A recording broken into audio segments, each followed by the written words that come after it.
Hello guys! I'm home na. It's 12:20. So ayun, vaccinated na ako guys ng anti-rabies and anti-tetanus. Ayun! Ayun lang, sa BGH pala ako pumunta. And alam niyo ba yung binayaran ko? 95.67 lang. Ang swerte ko. Ayun. So, babalik ako sa 18 for my second dose. So, next Thursday. Ayun. Buti na lang, alam nyo, pumunta ako sa BGH. Laking tipid kasi. Ewan ko kung bakit ito lang binayaran ko. Baka pagdating sa iba, bakit malaki. Ang alam ko kasi medyo malaki. Ayun. Tas, bawal kasi yung kwan. Nakatatlo. Isa dito, tapos isa yung sa anti-tetanus, isa dito, tapos isa yung anti-rabies. So, ayun, medyo masakit siya. And, bawal daw kang kumain ng egg, chicken, and then processed foods like hotdog, ham, tocino, noodles, bawal. Nagki-crave pa naman ako ng noodles. Tapos, coffee, bawal muna. Sayang naman. Hindi mo na ako magka-coffee ngayon. Masunurin tayo.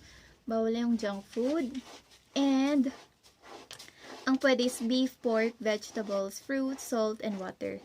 So, ang ginawa ko, nagluto na lang akis. By the way, yung vaccine ko pala kanina, wala naman akong appointment. Pumunta lang ako doon. Alam nyo, nakakalito kapag hindi mo alam. Magtanong-tanong ka lang ng ganon. Kung saan-saan ka nila pag sa una, pero basta caring nyo na pag pumunta kayo doon. Ako nga din noon. First time ko actually na pumunta na mag-isa. As ayun, siguro mga 1 hour, 10 ako nag-start. Mga 11 nakauwi na ako. And then, nag-taxi na ako pa uwi kasi nakakatamad. Kasi taga Honeymoon Road. Tapos, diba, dito sa Honeymoon Road, meron dito yung health center. Sabi nila meron din doon, pero 600 daw, narinig ko sa mga classmates ko. Pero nung hinayang ako, sabi ko baka mas mura sa BJH. So pumunta man ako ng BJH. Mag-i-inquire lang muna sana ako. Pero ayun, 96 yung binayaran ko. Baka depende yan. Tapos ayun, kakain na ako ng lunch. Rice, and then nagluto ako ng gulay. May noodles doon kina mama, pero hindi ako kumain kasi masunurin tayo ngayon. Ito siya. Wait.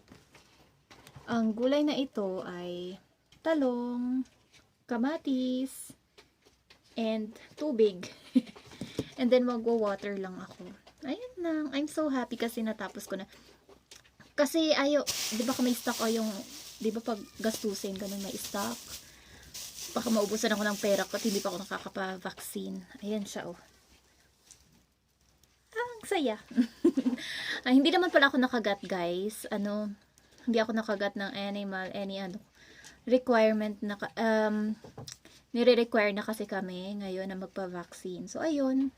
Sa mga classmates ko dyan, mga taga-vet, mga ka-vet ko dyan na try nyo sa BGH. Baguio. Sa La Trinidad, baka mas mahal. Hindi ko sure, Try nyo lang. Wala namang masama. Ito siya. Pakita ko yung binayaran ko, ha? Para proof. Ayan, 90. Screenshot nyo na lang. Ayun na, kakain na ako, guys. Bala na kayo. Bye.